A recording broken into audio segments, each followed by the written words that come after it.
आप पिला सको। तो बोले महात्मा जी आप तो मजाक कर रहे हो, कुंवारी गाय कैसे दूध देगी बछिया। तो बोले लाओ। तो आगे पर परमात्मा जी की कृपा से ये कि कुंवारी बछिया लाएंगे और उसको परमात्मा ने आशीर्वाद भरा, हाथ रखा उसके कमर पे और नीचे उसके उसने दूध देना प्रारंभ करा तो वो मटका भर गया उससे। परमात्मा जी ने भी दूध। हाँ।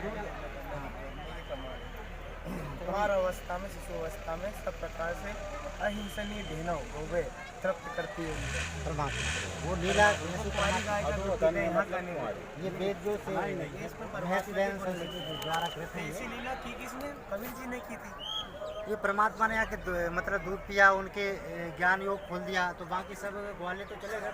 परमात्मा और गुरुदास महाराज जी बैठे रहे। परमात्मा ने उनको सब सृष्टि रचना सुनाई, पूरा ज्ञान सुनाया और फिर बताया कि आप जिस भगवानों की भक्ति करते हो वो सब काल तक सीमित हैं, ये आपको मोक्ष नहीं दे सकते।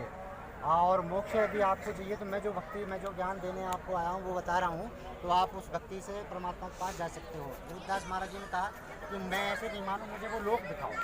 तो परमात्मा शरीर से आत्मा को निकाल के अपने लोक सतलोक लेकर गए। आगे परमात्मा जब सतलोक लेके गए तो ये अनंत कोट ब्रह्मांड के मालिक पर एक परमात्मा बैठे हैं तेजो में शरीर में। और जाके जिंदा बाबा रूप में जो परमात्मा आए हुए थे नीचे से, उन्होंने जाके परमात्मा के ऊपर कवर करना चालू करा। तो गरीबदास महाराज जी ने सोचा कि ये शायद परमात्मा है और ये बाबा जी जो हैं ये जो है कोई परमात्मा के भगत हो गए। लेकिन इतना सोच ही रहे थे तो आगे जाके क्या हुआ कि वो अनंत कोट ब्रह्मांड के सिंहासन पर परमात्मा जिंदा बाबा स्वयं विराज हो गए और वो परमात्मा उठ के उनके ऊपर चबर करने लगे। गरीबदास महाराज जी ने सोचा ये क्या हुआ, बाबा जी तो और बड़े भगवान निकले।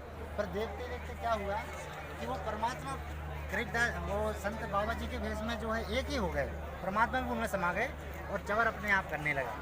इतने सारे प्रोसीजर में गरीबदास महाराज जी को गांव वालों ने सोचा कि ये मर गए हैं, शरीर आत्मा तो उनकी निकल चुकी थी, आत्मा परमात्मा के लोक में सैर कर रही थी। तो गांव वालों ने क्या करा, उनके अंतिम संस्कार के लिए उनको चिता पे लेटा दिया। शाम के समय पे उनको जलाने लगे।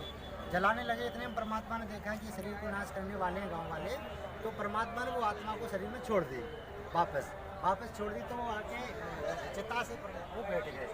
बैठने के बाद में उन्होंने सोचा वो जो परमात्मा ने उनके अंदर अंतःकरण को सारा ज्ञान फीट करा था, पूरे ब्रह्मांडों की रचना कैसे हुई, सारी सृष्टि की रचना कैसे हुई, सारी जीव आत्माओं की उत्पत्ति कैसे हुई और मैं कौन हूँ, पूर्ण परमात्मा कौन है, तुम यहाँ से काल के लोक में कैसे फंसे, कैसे वहाँ से यहाँ आ सकते हो, पूरा संपूर्ण ज्ञान परमात्मा ने अपने अंतःकरण गरीबदास महाराज जी के फीट कर दिया।